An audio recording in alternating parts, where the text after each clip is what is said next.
Hello, everyone. Welcome to A Course in Miracles 365, Awakening to Love. I'm your host, Tomás Garza, and it's the weekend here in North America and, well, actually all over the world. So I know that those of you joining us from Asia, Australia, and New Zealand, it's Sunday. I hope everybody's having a great weekend here. And I am happy to be here, as always, with all of you. So if you're watching this live, or whether you're tuning in on the replay, say hello here in the comments. And if you have questions or comments about today's material or anything related to A Course in Miracles in general, spirituality in general, feel welcome to ask a question here. We have had some excellent dialogue in the past few days, and that is exactly what I would love to see. What I aim to do is to present my experience with spirituality, and in particular with this extraordinary course, and make a space, create a space for all of you to learn, to grow, to challenge yourselves, to stretch yourselves, and to ask questions. I really encourage that because you never know who else needs to hear the answer to your question. Could very well be somebody on the other side of the world whom you will never meet in person. Yet, that even one question and one answer for someone that you're never going to encounter in this lifetime is enough to change someone else's life completely. You never know unless you ask. And I would submit here that in spirituality, as with life in general, there is absolutely no such thing as a dumb or ridiculous or a simple, too simple for words kind of question. That does not exist. So, whether this is on the replay or right here live, I do like to spend some time at the close of every discussion in live interaction. So feel welcome to say hello. And thank you all for tuning in. Thank you for the likes, the hearts here on Facebook, on Enlightened World Network, all of the shares, the page shares, as well as your comments. All right. So happy Saturday here in North America. Yeah, we got some really interesting material on tap today. It's really quite interesting, and we're arriving at the third of our review periods here in the workbook. So as you have seen, the workbook for students has a daily idea that it terms a lesson and practice for that idea. And we go through those one at a time. We've been through a couple of these periods, and what the review period does is it helps us to reinforce the lessons that we've already seen. So we see an idea that we've seen before in the curriculum in a slightly different light, and we have different practice suggestions and instructions for that. So we actually approach the same idea in a different way to reinforce our learning. Quite like you might have a review in school, or you might have a review period or an outline or a study guide, Cliff's Notes, Cole's Notes, depending on where you're from here in the world. You might have a guide that helps you to review the ideas that you've covered before you take a final exam. So the beauty of A Course in Miracles is there's no final exam and there's no grade. Isn't that a relief? You cannot get a D+ in spirituality. No, you cannot get an F in spirituality even. That's not possible, in fact. It's not possible because all you can do is put it off and put it off, which you could do your entire lifetime, your choice. If you do that, you just won't get the benefits. And then, depending on how you view this, you'll be back to meet all this again, maybe in a different form. Yeah. So when seen in that light, whether or not you, in fact, believe that rebirth is possible or exists. Doesn't really matter. What matters is you have an opportunity right now to affect some massive, massive change and transformation in your own life, in the lives of everyone that's close to you, everyone around you, and the entire world. Right now, we have this opportunity. So, what I encourage you to do is seize this opportunity. So, we're going to talk about two ideas that we've seen here in the workbook today, and those are lessons 91 and 92. So where we'll be for this is lesson 111 in the workbook, right? 111. And before we get there, I want to talk about motivation on the spiritual path and understand that I'm not talking about just A Course in Miracles here. I'm actually never talking about exclusively A Course in Miracles. Yes, it's the basis of my own spirituality. Yes, it's the basis of this live stream. However, the Course makes very clear, and even a casual glance will tell you that it is universal. This is a presentation of universal spirituality, meaning it applies to every single living, breathing thing, without exception. Does it resonate with you? Well, I don't know. I don't really know. It depends on you, whether you feel that this is something that you want to delve into or not, but you're here watching. So you're at least curious. We all know that. I want to talk about motivation here on the spiritual path because each review period in the workbook has a brief commentary beforehand. Now, this is review 3, and there's an introduction that is very, very important before we launch into the review lessons, which we'll do for the next 10 days to 2 weeks here. It's really important.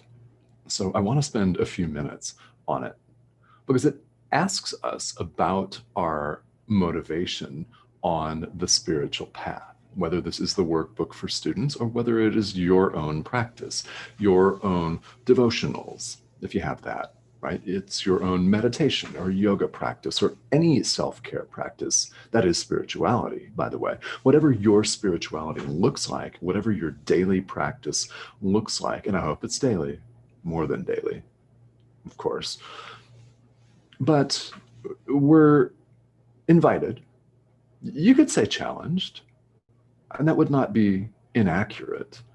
We're invited, challenged, we're given the opportunity to check in with our own motivation. Now, if you're new to the workbook for students, or maybe you have gone through it before and not gone all the way to lesson 365, and technically, according to the definitions of the world, completed it. This is something that people start and quit a lot. It happens a lot. I mean, it may have happened for you in your experience. People start this and stop it for a number of reasons.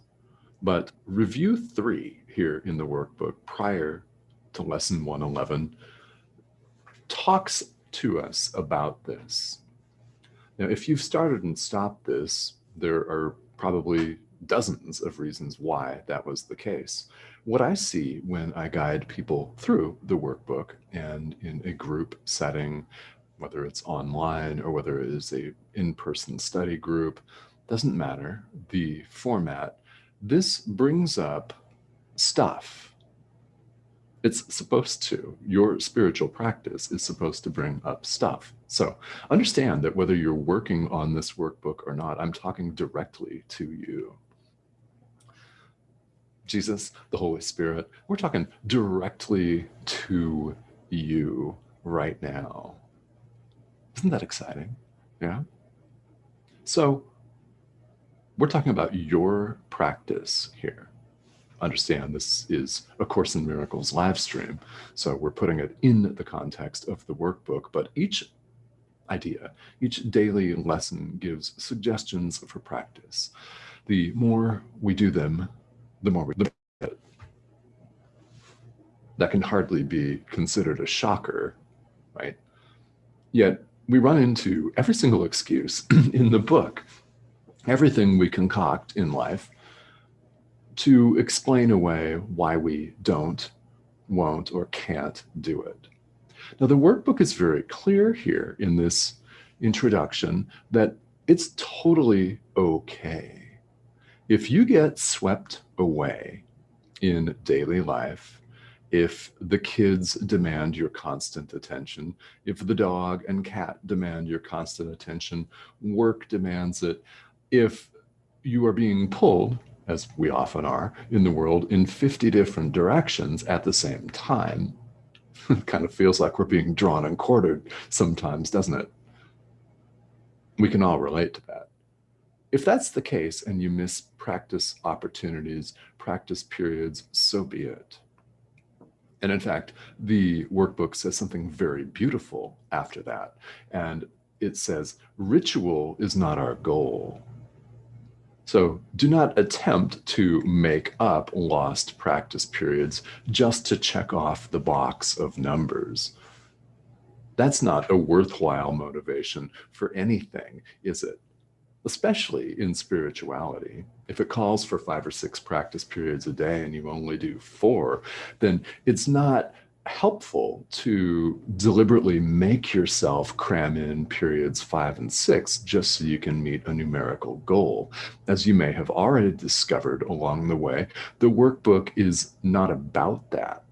It does take that outward form to get us to work on it, to get us to actually do it, yeah? But it's very, very clear, and this is a very loving statement here, that it's not about ritual. What it's about is integrating these principles into your life so that they become seamless and habitual, rather than your habitual tendencies to fear, to fight or flight, to rushing off in judgment. Yeah, it's replacing that with a completely different thought system, which takes practice. We don't need books to tell us it takes practice. We don't need live streams. We don't need people with advanced degrees. We don't need anyone to tell us that it takes practice. We gut level intuitively know that it takes practice, yet we still resist. So if you miss practice opportunities in life, in your own spirituality as well, because you're pulled away, that's one thing. It's another thing entirely if you're not willing to do it. And this is the next thing that the workbook says in this introduction that I want to touch on. It's if you find that you're avoiding this because you're not willing to go there, then it suggests in no uncertain terms that you immediately do a practice period or call to mind the day's idea. Why? This is about correcting ourselves. So yes, it requires something the ego absolutely hates, is being incorrect. It requires our acknowledgement that, I'm mistaken here. Here's the antidote. It's right in front of us. So it is a relinquishing of the ego, which can be very painful at times. Can't it? I mean, we can all relate to that. So question everything. I always say that. Yeah. Any spiritual teacher would really, truly say, question everything, including the foundations of everything you believe. Well, along the way, let's question our own motivation. If you're not doing these practice periods, if you're not practicing your own spirituality, if it's different from this in appearance, if it's a different tradition or whatever, if you're not practicing that, are you doing it because you're legitimately getting swept away in the demands of everyday life, or are you unwilling to do it and that's why you're avoiding it? Deep question. Yeah, I'm happy and delighted, honored, and thrilled to be the one asking you that. What is your motivation for skipping or missing? Only you can say that. So in these review lessons, including today's lesson 111, we're invited to recite and repeat the day's idea and then spend a few minutes. The workbook recommends 5 in the morning and the evening, allowing our own mind to think about the idea and sitting with it, dwelling on it. And I don't mean dwelling on it in a bad sense of spinning around in a negative pattern of judgment, but spending some time and devoting some of our focus to the day's idea and what it looks like, what that conjures up. What does that mean to you? We're personalizing it a little bit here, and it's really beneficial. It's really beneficial.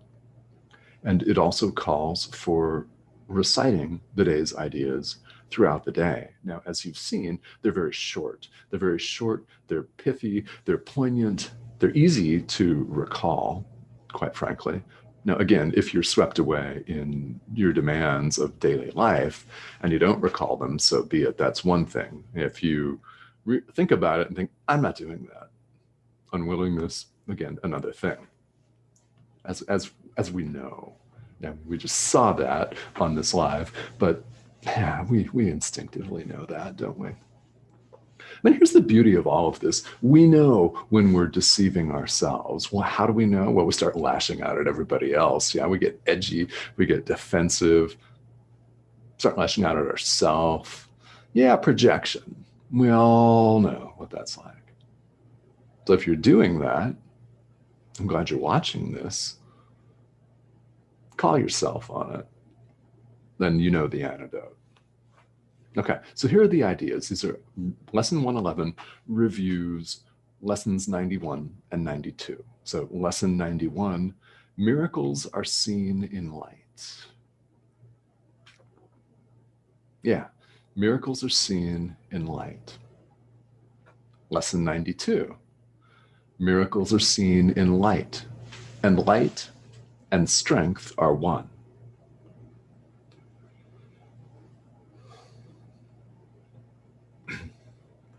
They're very simple ideas. Miracles are seen in light, and light and strength are one. I like to use the very simple pictorial analogy of walking into a dark room where there's a light switch like this one right here behind me. Imagine it's pitch black dark in the room. You can't see anything in it. You can't see the desk that I'm seated at. You can't see the computer that I'm speaking to you on. You can't see the masks, the rug, the paintings, the walls, anything. It's totally dark. You feel around for the light switch, flip it on, and what happens to the darkness? It's no longer there. And it can readily appear to you as though it's not there and it never was there. It's as if it never existed, right? All we do, flip on a light switch, the darkness is gone. Now, it's important to recognize that it's not driven away by brute force. In flipping on a light switch, we have not made an opponent of the darkness and defeated it, conquered it at the sword or at gunpoint into submission. We've simply turned on the light and it's gone. The light shines it away. Another way of looking at it is canceled. Almost every analogy that any spiritual teacher will ever utter, right now or in the future, anything in the past, it all boils down to truth being really, really simple. Really, really simple, no matter what words people may use to hint at it. Its fact is beyond words. So we use language because, well, here we are relating to each other. This is one of the ways that we do it. So I use this analogy. Flipping on a light in a dark room cancels the darkness.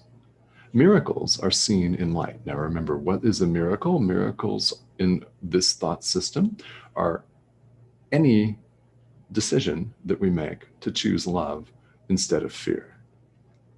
Anytime you choose God instead of the ego.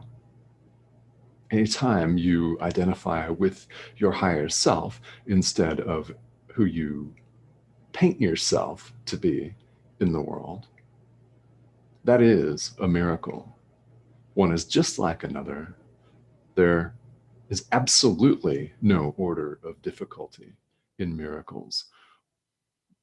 One that seems small is just as big as one that seems tremendous. They have exactly the same impact. This is a course in miracles. Miracles are seen in light. And what is light? Well, it's also strength. Whose strength? God's strength. Your strength. They're one and the same. Miracles are seen in light, and light and strength are one. So the next few review periods for the next 9 lessons that we'll cover here in the workbook for students are like this. We sit quietly, and the workbook recommends morning and evening. Those are good times, but you could absolutely do this at 2 o'clock in the afternoon if that's when you have time and it's a good time for you. No problem. Sit and think about what this idea conjures up for you in your own life. What does this look like? What does it mean that miracles are seen in light? What does it mean to you that miracles are seen in light and truth are one? One. So I invite you to practice in that way as often as you remember to do it. And bear in mind, if you reach the end of the day and you haven't done it the exact number of times that the workbook calls for, so what? It's not about rote practice or checking the boxes. It's about integration into your life and your thought system. However, if you know that you're consciously and actively avoiding it, then you're invited to bring that to your own attention and stop doing that. Antidote is right in front of you. Recite the day's idea. That's all we have to do. So it really truly is about checking our motivations, which is absolutely fine in spirituality. We need to do this, whether you're following the workbook or not. So it's an invitation for us to be honest. Yeah. Something we struggle with sometimes, right? It's an invitation for us to be honest with ourselves. All right. So Tammy, hello. Thank you for joining me here. It's nice to see you. Please let me know if you have any questions, whether you're catching this live or on the replay. I will happily answer your questions here in the comment thread, and thank you all for tuning in here. Reminder that you can catch back episodes of this and every show on Enlightened World Network on the network's YouTube channel. So it's Enlightened World Network on YouTube. Each show, including this one, has its own playlist, and all of the episodes are there and ready for you to view. So you can tune in to any single one of them. This live stream has been going on since January of this year, and it's been pretty much every day. So I'm coming to you right here on a Saturday. I will see you all again here on Monday. And have a great weekend, everybody. And thank you all